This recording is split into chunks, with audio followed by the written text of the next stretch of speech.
Hello everyone, welcome to A to Z sports voice. আর আজ আমরা কথা বলবো কাব্যা ম্যামের টিম অর্থাৎ এসআরএইচ এর অকশন স্ট্র্যাটেজি নিয়ে। দেখো, এসআরএইচ এমন একটা টিম যাদের আর কেকেআর এর সবচেয়ে ক্ষতি হয়েছিল 2024-এর মেগা নিলামে। তারা ভুবি নাট্টুর মতো ইন্ডিয়ান পেস জুটিকে হারিয়ে ফেলে। তাদের বদলে শামি, হর্ষল প্যাটেল এলেও তারা সেভাবে দাগ কাটতে পারেনি। ফলে তারা শামিকে এলএসজিতে ট্রেড করে দেয়। তবে শামি ইন্ডিয়ান স্কোয়াড থেকে বাদ পড়া বা ফিটনেস কনসার্ন দুটোই শামিকে এসআরএইচ এ রিটেন না করার সিদ্ধান্তে ইন্ধন জুগিয়েছে। এবার এসআরএইচ এর রিটেন্ড আর রিলিজড প্লেয়ারদের লিস্টের দিকে তাকালে দেখব Travis Head, Abhishek Sharma, Aniket Verma, Ravichandran, Ishan Kishan, Heinrich Klaasen, Nitish Kumar Reddy, Harsh Dubey, Kamindu Mendis, Harshal Patel, Carse, Pat Cummins, Jaydev Unadkat, Malinga, Zeeshan Ansari এরা প্রত্যেকেই রিটেন্ড হয়েছে। আর রিলিজ প্লেয়ারদের কথা এলে Abhinav Manohar, Atharva Taide, Sachin Baby, Mulder, Simarjeet Singh, Rahul Chahar, Adam Zampa, Mohammed Shami trade হয়ে গেছে। অর্থাৎ এই সকল প্লেয়ারই রিলিজড হয়েছে।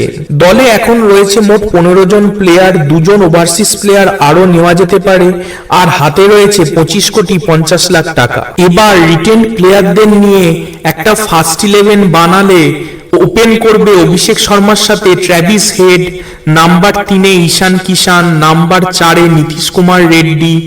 নীতিশ কুমার রেড্ডিকে আমি নাম্বার 3 আর নাম্বার 4-এই খেলাতে চাইবো, কারণ তার নিচে তাকে খেলানো মানে নীতিশ কুমার রেড্ডির পোটেনশিয়ালের প্রতি সঠিক বিচার না করা।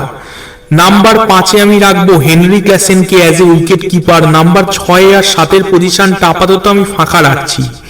নাম্বার 8-এ আমি রাখছি প্যাট কামিন্সকে, নাম্বার 9-এ হর্ষল প্যাটেলকে, নাম্বার 10, 11, 12 এই জায়গাটাও আমি ফাঁকা রাখছি। নাম্বার 12 মানে আমি ইম্প্যাক্ট প্লেয়ারের কথা বলছি। এই ফার্স্ট 11-এর দিকে তাকালে বোঝা যাবে দলের 1 থেকে 5 পুরো সেটেল। দলের রিকোয়ারমেন্ট রয়েছে ফার্স্ট ফিনিশার অর্থাৎ নাম্বার 6 আর নাম্বার 7 পজিশনে। এই পজিশনে লাস্ট দুটো আইপিএল সিজন ধরেই এসআরএইচ এর সমস্যা রয়েছে।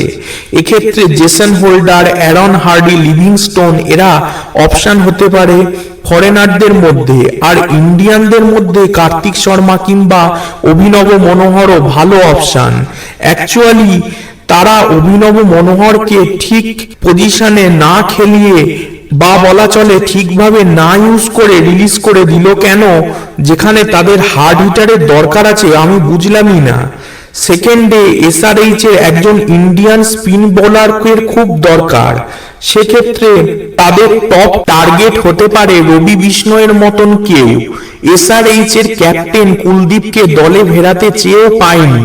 রবি বিষ্ণয় তার জন্য গোল্ডেন অপরচুনিটি হতে পারে। থার্ডে এসআরএইচ এর একজন হিট দ্য ডেক বোলার দরকার, অর্থাৎ লাগবে যে ওপেনিং অর ডেথ দুই জায়গাতেই বল করতে সাবলীল। সেক্ষেত্রে মুস্তাফিজুর, ডাফি, মার্কুট, আকাশ মাদোয়াল, সিমারজিৎ এরা ভালো অপশন। তাছাড়াও দলে শরণ, রবিচন্দ্রন, অঙ্কিত ভার্মার মতো ট্যালেন্টেড ব্যাটার, জিশান, হর্ষ দুবের মতো ট্যালেন্টেড স্পিনার তো রইলই। সেক্ষেত্রে ফার্স্ট 11টা এরকম হবে অভিষেক শর্মার সাথে ওপেন করবে ট্রাভিস হেড, 3-এ ঈশান কিষান, 4-এ নীতিশ কুমার রেড্ডি, 5-এ ক্লাসেন, 6-এ অভিনব মনোহর और কার্তিক শর্মা, 7-এ জেসন হোল্ডার, 8-এ প্যাট কামিন্স, 9-এ হর্ষল প্যাটেল, 10-এ সিমারজিৎ, 11-এ রবি বিষ্ণয়। আর ইম্প্যাক্ট প্লেয়ার হিসেবে অঙ্কিত দুবে, রবিচন্দ্রন, জয়দেব উনাদকাট, জিসান আনসারি আর হর্ষ দুবের মধ্যে কেউ একজন আসবে। ভিডিওটা ভালো লাগলে তোমরা সাবস্ক্রাইব করে বেল আইকনটাকে বাজিয়ে দাও, আর লাইক করো, কমেন্ট করো, শেয়ার করো, যাতে অনেক মানুষের কাছে ভিডিওটা পৌঁছে যেতে পারে। Thanks for watching. Jai Hind, Jai Bharat.